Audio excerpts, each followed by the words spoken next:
All right. Welcome, everybody, to our episode today. We've been gone for about a month and now we're back. Um, and so, as we start off the summer, this session, I want to start out introducing the session. So, the paradox of unchanging change. And so, there's a couple of things. Now we know that, and what our description said is we know everyone regularly copes with change, right? We also experience that unchanging change seems to go full circle. So the more things change, the more they stay the same, right? And Margaret Laird says in Government is Self-Government, the mind which is infinite is forever individuating. So today we're going to be looking at all of those things. And I wanted to start, we're in Government is Self-Government. And I wanted to start with, we're right at the top of chapter 9 on page 78. But it's really, really good stuff to think about because as we're looking at all the turmoil, all the ups and downs, all the things that are happening in our world, this can't come at a better time. So when we're talking about the paradox of unchanging change, we're looking at a paradox, right? Construction, destruction, death, life, good, evil. So you've got two ends of the same thing going on, right? And that's what it looks like. And that's what it will always look like in our human living. That's just the way the world presents. That's the language world. That's right. So welcome, Betty. Is there anything you want to say as we get started?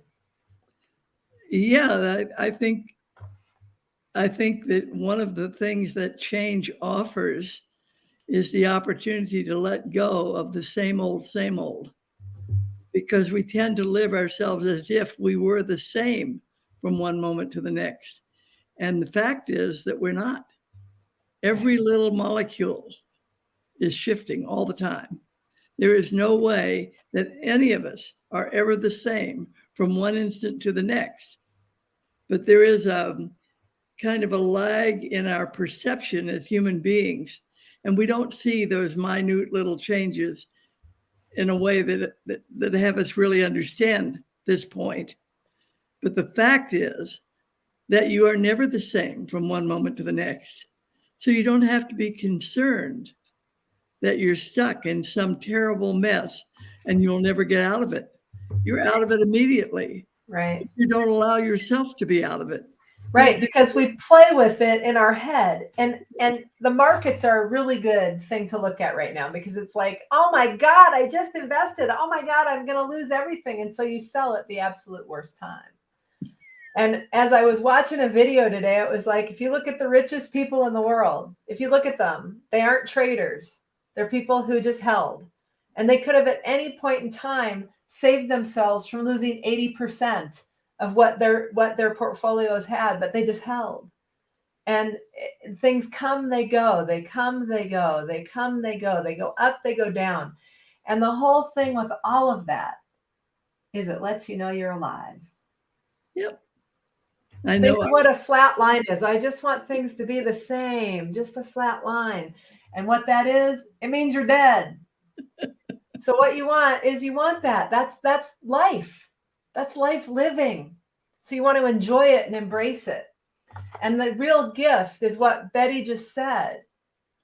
Is it's we live in the illusion that things are the same, that things have continuity. And yet it's new all the time. So who would you have to be and how would you have to live to experience that newness in every moment? Every moment. Every moment. That newness, that something, anything, infinity functioning, right? Go ahead. Yeah, I just want to say that we know, the students of scientific metaphysics, that resistance creates persistence. So if you're resistant to something, you're going to have the experience of being stuck with something. All you have to do is be willing to look and see, is it the same? Because as you're looking, it's shifting. And just that looking alone will help move you right out of the stuck stuff. Yeah. Because you don't want to resist any of it. You want to say, oh, that's interesting. Oh, that's the way it looks right now. Well, for heaven's sakes, instead of, I knew it, it's just awful, I'm ruined. Right, right. And that's the challenge. That's one of the things there is. That's the stuff of life. And so, anyways, I want to just say a little bit about the Institute of Metaphysical Science. That's who sponsors this this live stream series, established in 1959 as the Margaret Laird Foundation, researching, exploring, living, and teaching the science of being and the causal nature of consciousness. Website is www.scientificmetaphysics.org. So please go check it out. And the other thing that I want to say before we dive right in is I also want to give you guys a heads up, because this fall you have an extraordinary opportunity to come and spend 5 days in San Diego at a class that right now Betty is working on. It'll be a 5-day class in San Diego. And the IMS, the Institute of Metaphysical Science, is working on having an Airbnb for the people. There are only 5 or 6 seats in this entire class. So we can go up to 8. Okay, we can go up to 8. So do you want to say anything more about it? Because I know that you've been excited looking at paradox, even working on that. And since this is what we're doing in this particular episode, I thought you might enjoy talking about a little bit. Just give us a little bit about that. And then hold on, because it's going to be October 22nd, 24th, and then that whole week, right? 5 days. So the 24th to the 29th. Yep. In San Diego. And you got to be in San Diego. It's not where you can dial in. It's a immersive deal. So anyways, go ahead. Tell us a little bit, because I know you've been working on it. You were all excited this morning when we talked. Yeah, well, I thought, I've taught classes before, but they've been longer. And we felt like they should be a little shorter, especially if it's got to be in person, because that means you got to take a trip away from home. But intensive class instruction is the kind of thing that you want to do in person. You want to be able to express yourself fully, and I want to be able to chat back and forth. And I've not been as conversant with the Zoom technology to do it over the internet. I really want people in the class, and we'll work back and forth together.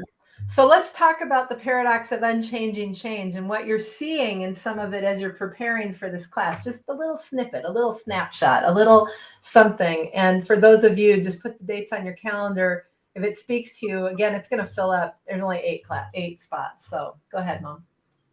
Well, paradox, the human language world occurs in the mode of paradox. And that means that you have both extremes and everything in between. So you have good and you have bad, and you have right and you have wrong, and you have rich and you have poor, and you have lack and you have abundance. Yeah. All of the extremes and everything in between. And every single one of us exists in every aspect of living somewhere on that scale with everything. Some of us are here and some of us are there and so on. And so you're dealing with paradox whether you know it or not. Your language world gives you information in the mode of paradox. So you have this picture of rich and poor. And what that is a picture of is being, fully conscious being, all there is and all that seems to be, at the standpoint of perfection all the time. And what would make it look good and bad? My judgment. Yeah, human beings look at it and make a determination. That we have opinions, we have judgments, we have conversations about, we have explorations about. We pull it apart, we put it back together, we like it, we don't like it, we want it, we don't want it. We can, avoid it or not avoid it. All of that game playing that we do with our lives as if we were something over here and everything going on about us is way over there and we can shuffle it around like furniture rearrange the room. But what we really don't get is that as much as we rearrange, as much as we'd like to fix it up, it's still the same stuff. And nothing has been happening to change it. It's going to be right and wrong, good and bad, rich and poor. So what is that the language of? Eventually you begin to see that it is all one thing going on, seen whole, nothing missing. Now, does that mean that my concept of bad is bad? No, I made that up. And then I live with it as if it were a concrete fact. I made it up. So where's the only place that can make a difference? It's when I don't do that anymore. When you stop making stuff up? When I stop making stuff up. But aren't we going to make stuff up literally for the rest of our lives? The language world is where that picture occurs. Right. But what I make it up about is what I'm up to discovering.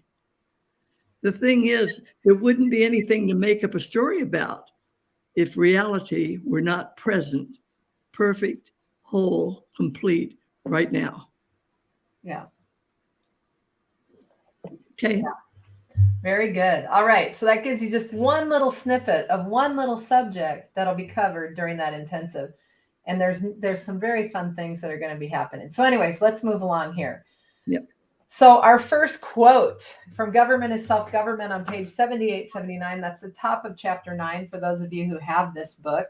For those of you who haven't yet ordered it, I highly recommend it. I mean, we're going so kind of methodically through this book. It's just such a good reference, particularly for things that are coming up that everybody's facing in the world. All right. So the quote is, what we see sensorially is the way we have to see reality, the good, ever unfolding from our own withinness. The spirit eye holds no egotistical concepts or opinions, but is a continually walking on. And that's exactly what you were just speaking to. It's like, stop making it up. Stop putting yourself in a box. Yeah, well, human beings believe that they can distance themselves from something by ignoring it, or by making it over, or by moving it over to that room instead of this room. Right. You take yourself with you wherever you go. Right. With all your baggage. Exactly. The grass is always greener until you go over there and realize it's as brown as where you were. Anyways, so that's one of the quotes. And then Mary Baker Eddy said it this way in Science and Health on page 2 and on lines 26, 28, and 31. Do we expect to change perfection? The unspoken desire does bring us nearer the source of all existence. God is the same yesterday and today and forever. Yeah, and I would substitute the God idea.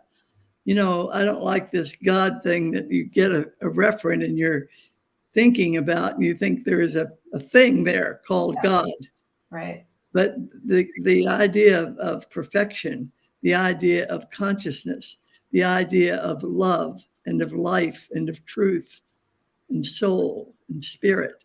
Yeah. Those are all kind of intangible in the human living of things. But the God idea is all of that. Mm-hmm.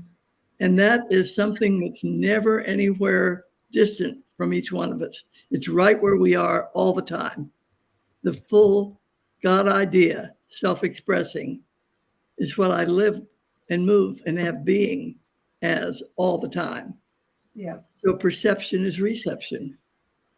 And when I see those ideas clearly as perfection present, seeing the only way my language will let me see it right now, but I can be content that everything is okay, even when it looks like it's not. Right. Because there's just one principle functioning. Yeah. And it's functioning perfectly, whether I see it or not. So I just say, okay, on we go. Right.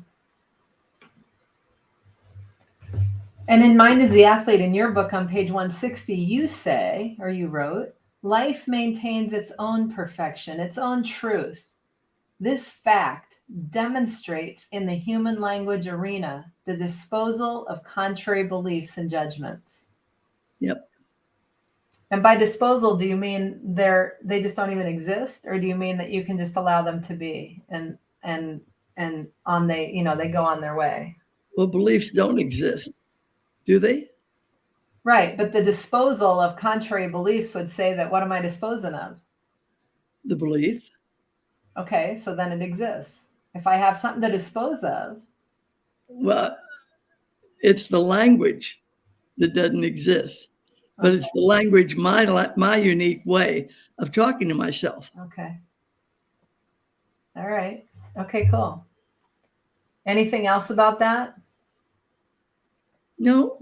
Okay. All right. And the next quote that we take from Government is Self-Government on page 79, Margaret Laird wrote, consciously self-living in the dimension of spirit. My flesh is self-renewing, and the limitations of aging chronologically are greatly diminished. Yeah, or minimized. Mm-hmm. Yep. Yep.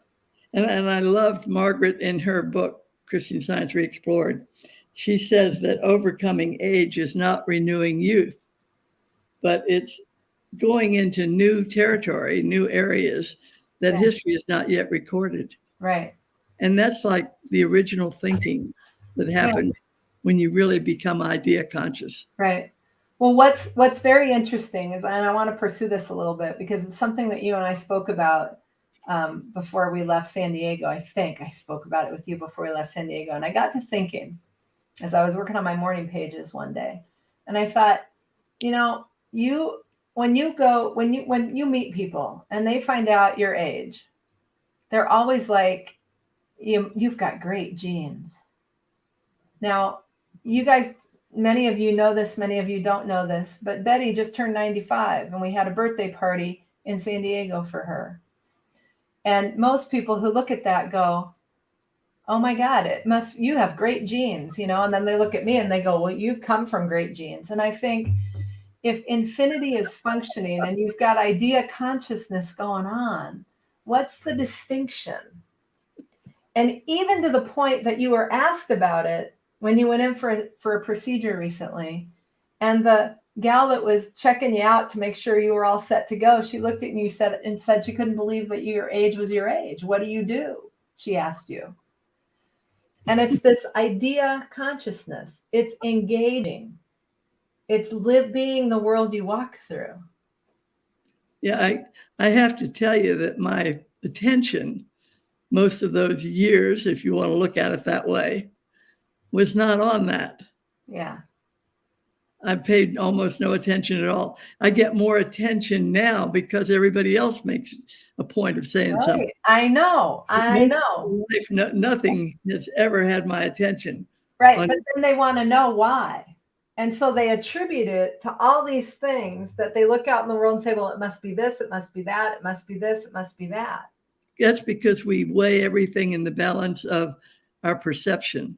Right. And we think we're two-legged animals and that living looks like what I'm seeing in my language world, rather than the ideas that I'm dimly perceiving. Yes. When I look around me. Right. So Mary Baker Eddy in Science and Health said it this way. In the glossary, mind is defined as the only I or us, the divine principle or God, and you'd say God idea, of whom man is the full and perfect expression. Yep. So the truth then is we really misuse that word I. Yeah. Because we're talking about a God idea, synonymous with the universal mind, intelligence functioning. That's what I is. When I talk about Betty as I really shortchange myself. Right. Well, you limit the fullness of what I is, the being that I is, to the human picture. Yeah. it is a language thing Mm-hmm. because we use the word I to identify ourselves without recognizing that we also use the word I, signifying the only being that is. Right. So it's I. Right. But hang on to that thought. Don't go there yet. All Okay. right. And then in Mind is the Athlete on 160, page 160, you wrote, consciousness, the substance of all self-existence, functions in accord with principle, giving order and purpose to all expression. Consciousness is all there is. And for those of you who are listening, if you're liking this conversation, we love getting thumbs up or hearts. And if you're on YouTube, subscribe to our channel.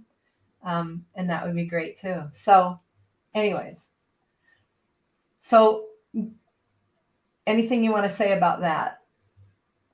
Yeah, that sentence is talking about consciousness functions as in accord with principle. Everything functions in accordance with principle. Exactly. Principle is another synonym for the God idea. Mm-hmm. Like everything functions in accordance with life. Everything functions in accordance with truth. Mm-hmm. Everything functions in accordance with love. Everything functions in accordance with principle, Mm-hmm. with spirit, with soul. There is a presence. You know, I always go back to that old thing that we've quoted before. There is a divinity that shapes our ends. Well, the divinity is what's present when we look around and say, oh, I've got a new dress. Guess what? I made that up. There is reality present, always fresh and new. And I say, oh, look, I got a job. Oh, look, I found the whatever I think I lost. Oh, you know, all of this stuff that occurs in my language world is a response to my perception of what's real. And when it isn't okay, Mrs. Laird told me many, many times, pay attention to your seeing. What are you seeing? I remember she spoke with Bicknell Young, her teacher, and she was talking to him about a difficult situation. And he was listening and he said, wait a minute. He said, who's speaking, you or Margaret? And I've gotten so I look at myself and say, who's speaking, me or Betty? And then I know where I'm standing. Yeah. And it makes a difference in how I live. If Betty's babbling on about something going on in the language picture, that's so much ho-hum, so what? And I can stop and just close my mouth and be clear that there is another view that I could have. I could be looking for a fact of being, even if it's intellectual pursuit. If I'm acknowledging a fact, Betty doesn't have the capacity to acknowledge a fact. The recognition of a fact is mind functioning. Mm-hmm. So right away, I've stepped out of the Betty conundrum. Mm-hmm. Okay. So this is not hard stuff. It's a matter of perception. It's a matter of discipline. And it is terrific discipline. There's a rigor and a discipline. There's either living science or not. You're either in the show or you're not. That's right. There's an absoluteness to it. When you say all is infinite mind, I'll never forget this. When you say all is infinite mind, it's not like all of a box of cereal. It's all, everywhere, limitless, all. And so I think it's like we go to the edge and we say, well, all except that. Well, I get it. All is infinite mind, but not that. Or not those people over there. Right. Right. So, and it's natural to do that. It's especially in this world that we apparently live in today. It seems to be quite easy. Well, it's natural for the two-legged animal. Right. And that's where the discipline comes in. Because without discipline, you get sucked into that for you could days or months at a time. You forget about the fact that's present. Yeah, that's right. Yeah. So All there's right. you present all the time. That's right. Okay, and in our final set of quotes on government is self-government on page 79, Margaret said, I have helped myself greatly in giving careful consideration to a quotation on the flyleaf of an early edition of Science and Health. And here it is. I, itself, I. The inside and the outside and the what and the why. The when and the where and the low and the high. All. I, itself, I. Yeah. All there is. That's right. All there. Yep. And in Science and Health, we could have the same quote because that was actually pulled from an earlier version of Science and Health. But at any rate, Science and Health on page 253-32, Mary Baker Eddy wrote, the divine demand, be ye therefore perfect, is scientific, and the human footsteps leading to perfection are indispensable. So that whatever it looks like and whatever road and path you're traveling, it's indispensable to your own self-discovery. Unless you feel, to keep you from feeling trapped by that, Mrs. Laird in her later writings has said, some of those footsteps are not indispensable anymore. We can get rid of them. And of course, that's true because the stuff I needed 10 years ago, I don't need them today. Right. Well, unless that's what keeps showing up. Yeah, but they're not all indispensable. Some of them are very dispensable. Right. Right. And then in Mind is the Athlete on page 160, you wrote, we live, move, and have being mentally. All quote unquote stuff of substance constituting the individual and his world is mentally based. In the physical, the metaphysical is the physical. All is one. Yeah, and you know, the secret there is that if there weren't a reality present, there wouldn't be a language called Betty with her world of understanding. You see, all of this thing called Betty and her world of understanding is actually the current best way I'm seeing myself. And the only thing I have to see is reality because nothing else is really present. So I make this up as I go along. And what I discover is that as I can free up concern about Betty and pay attention to what's actually present, you know, like all is well. That's a fact. Well, then how come I'm over here complaining about something? I can stop. If I'm making that up, cut it out.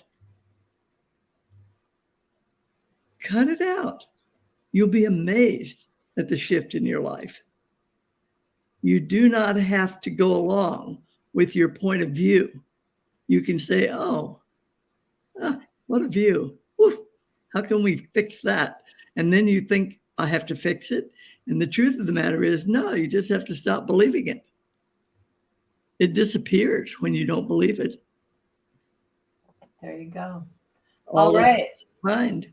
And that's all we have for tonight. So think on that. Look at your own living. Look at the paradox present. What are you believing and what are the facts? Yeah. And we'll see you next week, 5 p.m. Pacific, 7 p.m. Central. And until then, check it out. Acknowledge the facts. Watch your thinking. Ask questions. Yeah. All right. And have a great evening. It's fun to be back and to be here with everyone. Thank you. Okay. Bye. Bye-bye.